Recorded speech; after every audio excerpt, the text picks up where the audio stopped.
Hi, I'm Dr. Jocelyn. I want to share something brand new from research that came out just weeks ago, and it could drop your blood pressure by 20, 30, even 40 points in just a few weeks. There's a single switch in your body, a control system that when it gets stuck in the on position, keeps your blood pressure dangerously high, no matter how many medications you take.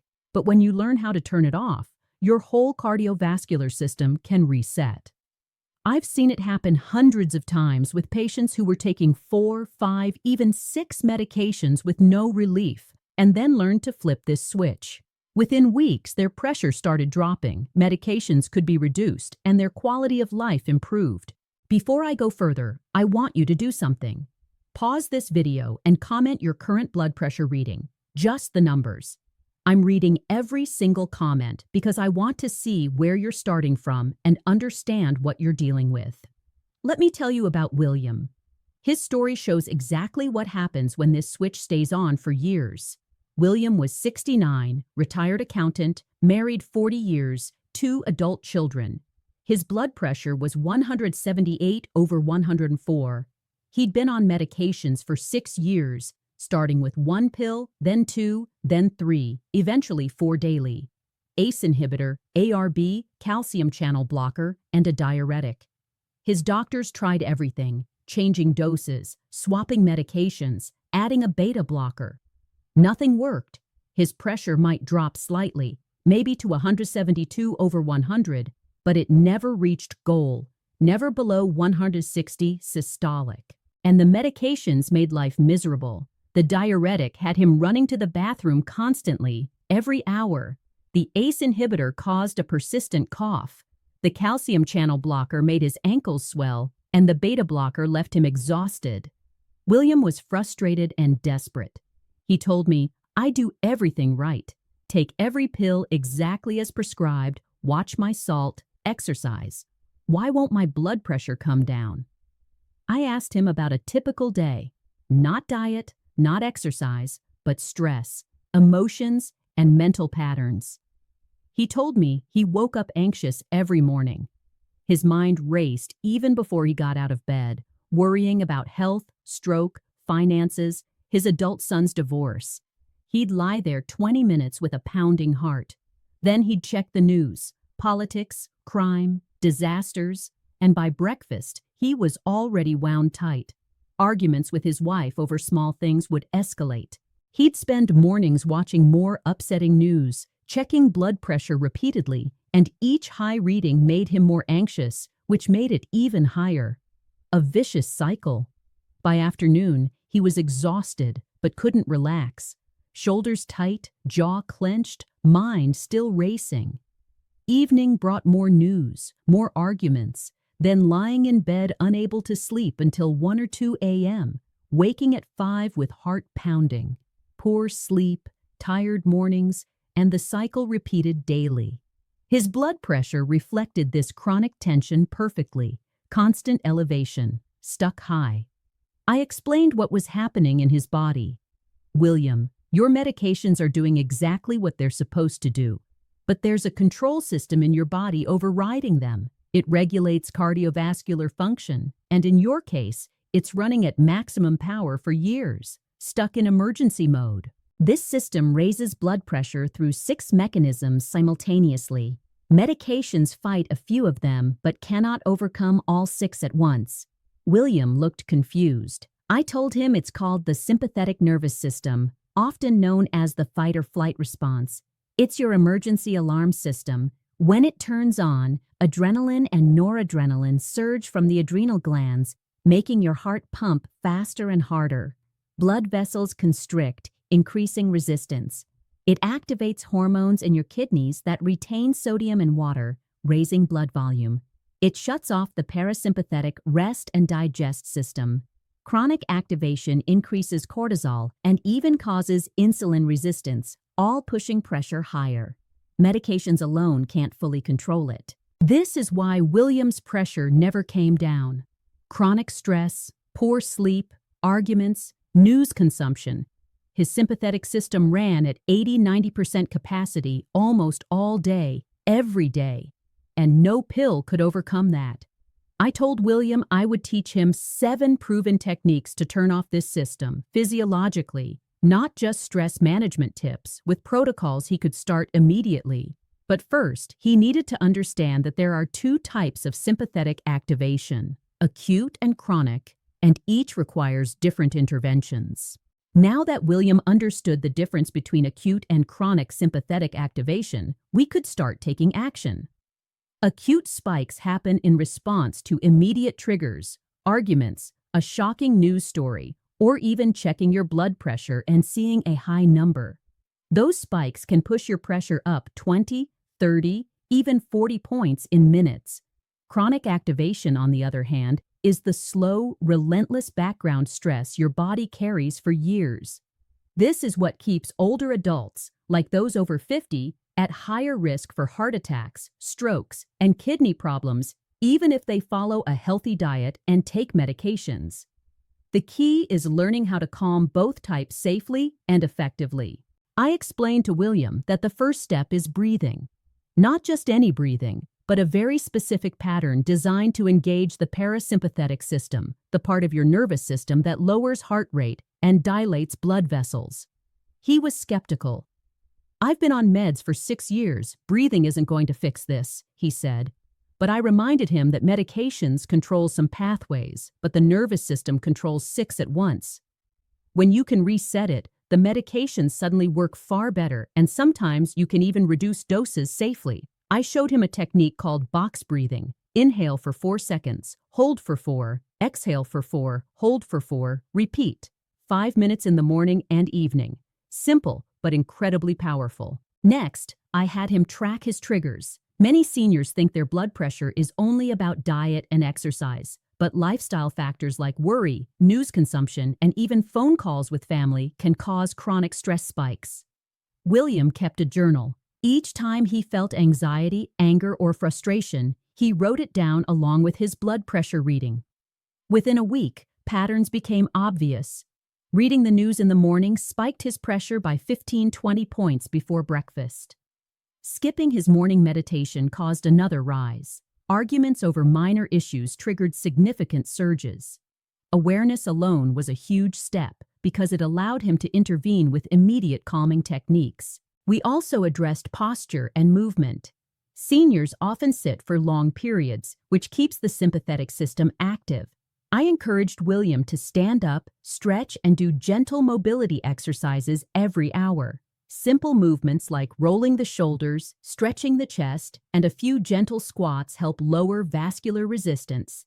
He combined this with his breathing exercises, and within days he noticed his mornings weren't as tense, his mind was clearer, and his blood pressure readings began to stabilize. Nutrition plays a role too, especially when it comes to chronic sympathetic activation. Certain foods trigger adrenaline surges. Highly processed snacks, excess caffeine, and refined sugars can all elevate stress hormones. I suggested William focus on whole, minimally processed foods with plenty of fiber, lean protein, and healthy fats. Even small changes had a noticeable effect. He was surprised to see that a simple breakfast of oatmeal, berries, and a handful of nuts left him calmer than a sugary pastry or multiple cups of coffee. Finally, we discussed sleep. Poor sleep is one of the biggest contributors to chronic sympathetic overdrive. William had been waking at 5 a.m., mind racing, blood pressure spiking. I guided him through a sleep hygiene routine. No screens an hour before bed, a warm bath, and his breathing exercises lying down. After a week, he slept longer, deeper, and woke with his heart rate and blood pressure lower than he had in years. By the end of the second week, William's morning blood pressure, which had hovered near 178/104, was consistently in the 150s/90s. Medications hadn't changed yet, but the relief was noticeable. He told me, "I never thought breathing and small habits could do this. I feel like I'm finally in control." This was just the beginning, but it proved the principle. The body can reset, even in your 60s and 70s, when you address the sympathetic system directly. Once William experienced the initial improvements, we moved on to the core techniques that really reset his sympathetic system. These are practical, safe, and especially effective for anyone over 50. The first technique is what I call the morning reset. Before getting out of bed, you spend 5 minutes lying down, focusing on deep diaphragmatic breathing while visualizing calm scenes, like walking in a park or sitting by a lake. This signals your nervous system that the day isn't a threat, helping to lower the first blood pressure spike that so often hits seniors right after waking. Next, we added a simple cold exposure strategy. I know it sounds intense, but it's just a splash of cool water on the face or a brief cold shower for 30-60 seconds. This activates the vagus nerve, which directly counters sympathetic overdrive. William was nervous at first, but after trying it, he reported feeling lighter, calmer, and even more alert. The cool stimulus trains the nervous system to be less reactive to stress throughout the day. Third, we worked on movement breaks. Many seniors sit for long stretches, which keeps the sympathetic system engaged. Every hour, he did 2 to 3 minutes of gentle exercises, shoulder rolls, neck stretches, standing twists, or slow squats. These movements improve circulation, lower vascular resistance, and signal to the brain that everything is okay, turning off the chronic stress response.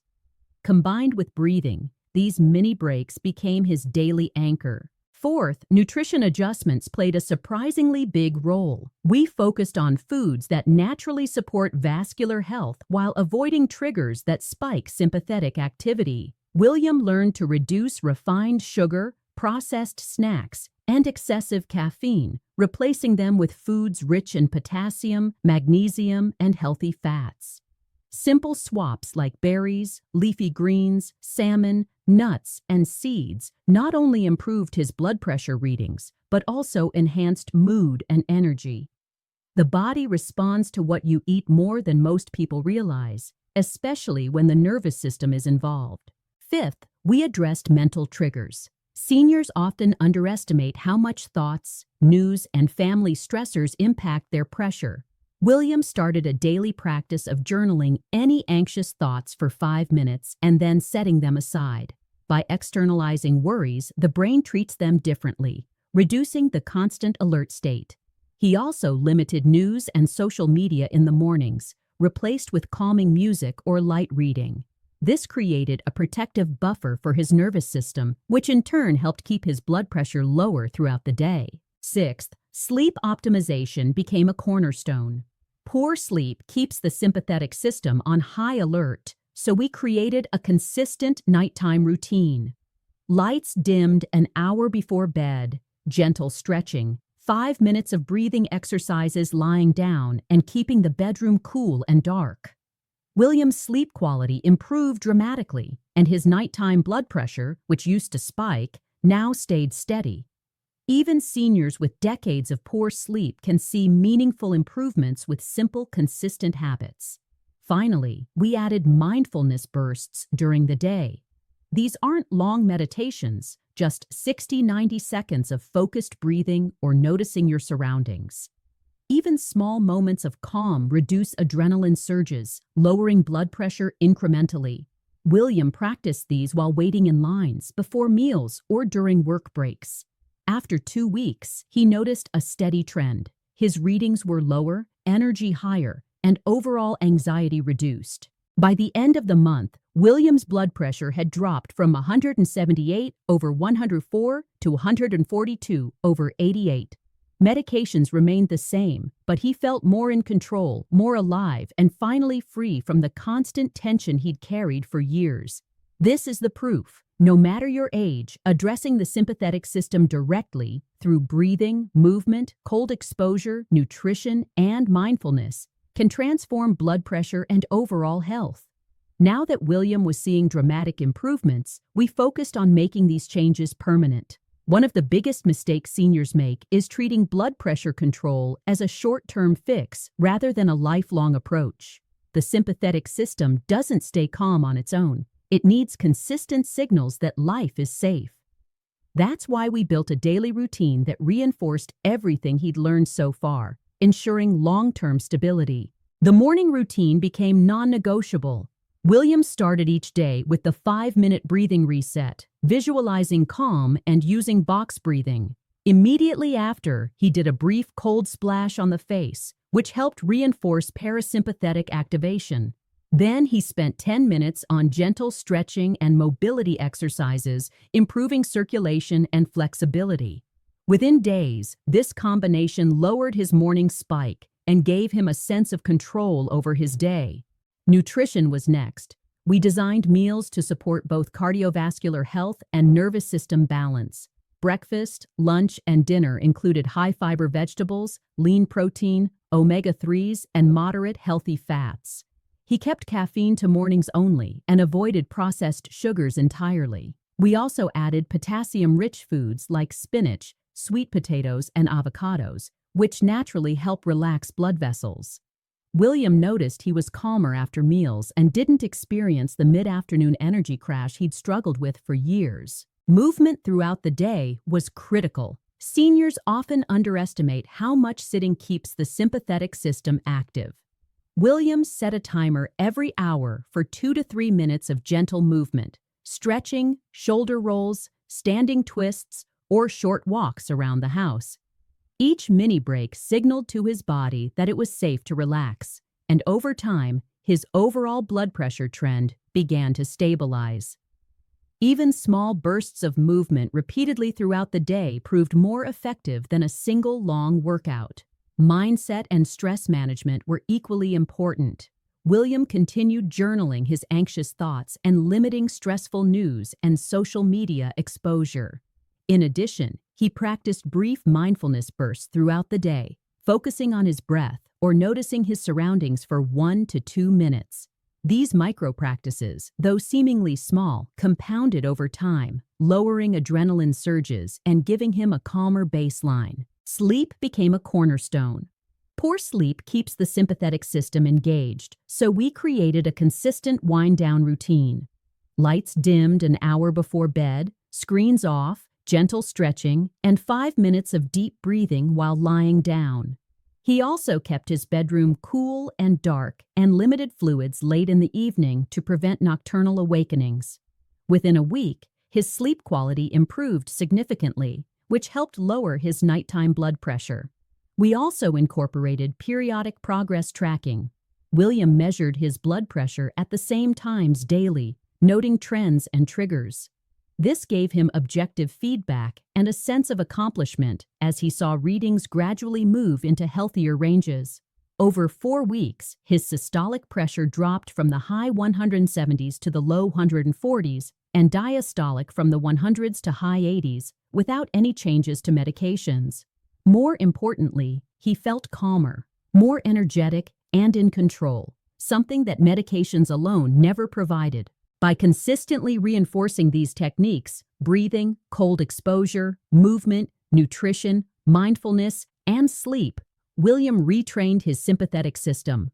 What once ran at near max capacity, keeping his blood pressure dangerously high, was now much calmer, responsive, and balanced. These aren't temporary tricks. They are lifelong strategies. Seniors over 50 who follow these principles often experience remarkable improvements, even if they've struggled for decades with high blood pressure. Once William mastered these routines, the final step was making them second nature. The goal isn't just to lower blood pressure temporarily, it's to create lasting habits that keep the sympathetic system calm and responsive for years to come. We focused on integrating every technique seamlessly into his daily life, so it felt natural rather than forced. One key tip was consistency over intensity. Seniors often think more is better, long workouts, extreme diets, or multiple supplements, but the body responds best to steady, repeated signals that life is safe. 5 minutes of focused breathing twice a day, small movement breaks, mindful pauses, and proper sleep every night proved far more effective than occasional extreme efforts.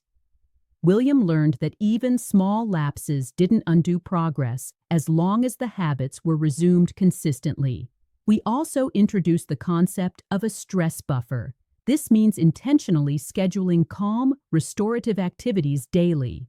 For William, this included a mid-afternoon walk, listening to music he loved, or a brief chat with a friend.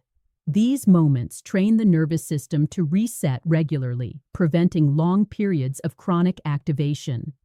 Seniors over 50 often underestimate the impact of these micro-recoveries, yet they make a measurable difference in blood pressure trends over time. Nutrition remained foundational. We reinforced whole foods, balanced meals, and proper hydration. Potassium and magnesium-rich foods, lean proteins, and healthy fats became staples, while processed foods, excess sugar, and over-caffeinated drinks were occasional treats rather than daily habits. Even small, sustainable changes had significant effects, helping his vessels relax, reducing fluid retention, and supporting overall cardiovascular health. Sleep optimization became non-negotiable. Seniors often experience fragmented sleep, which drives sympathetic overactivation. William continued his nightly wind-down routine. Dim lights, screens off, gentle stretching, and breathing exercises while lying down.